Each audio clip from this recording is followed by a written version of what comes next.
kritik yang keras bahwa kita sudah tidak menghargai Pancasila. Ya sudah, negara kita lagi berada di fase Pancasila.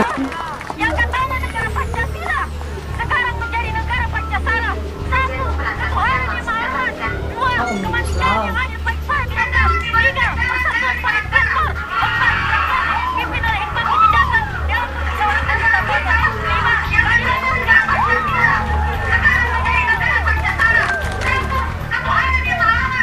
Dua, kemanusiaan yang adil bagi semua. Tiga, persatuan pada betul. Empat, keadilan yang dipimpin oleh hikmat kebijakan dalam kemusyawaratan mufakat. Lima, keadilan sosial. Kalau menurut kakak bagaimana itu? Soal itu itu waktu demo Omnibus Law. Jadi kalau sampai ada Pancasila yang dia rubah jadi Pancasila, kalau kita orang awam istilahnya yang tidak mengerti dengan anatomi atau dinamika demonstrasi, dinamika untuk kita menyampaikan pendapat, pasti kita menerjemahkan lurus-lurus kalau dia sedang mempermainkan ideologi kita punya negara.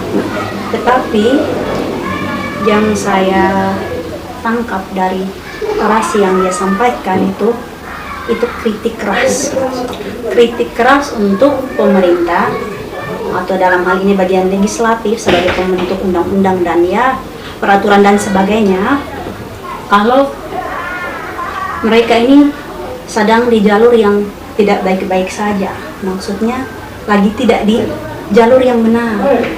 Karena kita toh punya Pancasila, tetapi kenapa buat sesuatu tidak memperhitungkan Pancasila? Makanya cara dia mengkritik bahwa karena kita sudah tidak menghargai Pancasila, ya sudah, negara kita lagi berada di fase Pancasila. Jadi dia menyampaikan dia punya pemikiran bahwa negara kita yang sekarang lagi berjalan itu yang begini loh. Yang pertama, kita akan menjadi menjadikan situasi itu yang aman-aman saja dan sebagainya seperti yang dia sampaikan. Dan yang saya tangkap dari itu sebenarnya kritik yang keras bahwa pembuat atau lembaga yang mempunyai wewenang untuk membentuk undang-undang sedang tidak memperhitungkan Pancasila sebagai dasar falsafah kita punya negara. Oke, ini luar biasa, saya akhirnya paham sih.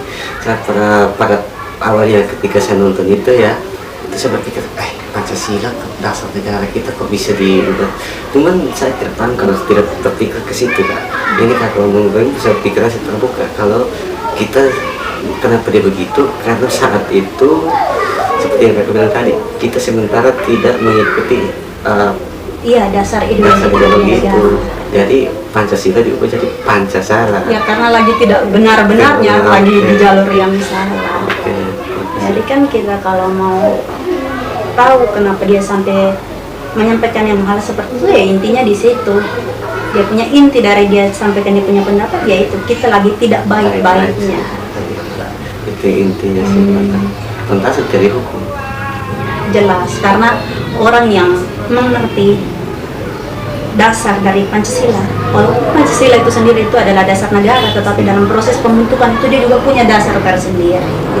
Nah, kalau yang kita umumnya tahu kalau Pancasila itu merupakan pikiran yang dihasilkan dari Soekarno dan ya tim 9 kah yang di PPKI atau PPKI itu dari Piagam Jakarta.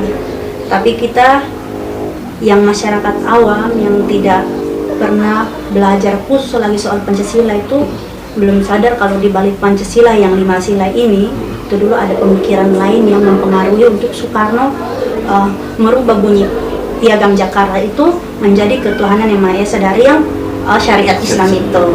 Nah, ada saja hal yang membuat dia sampai buat Pancasila itu. Ya dengan tujuan ya kalau buat undang-undang ya seperti itu kan kasus Omnibus Law.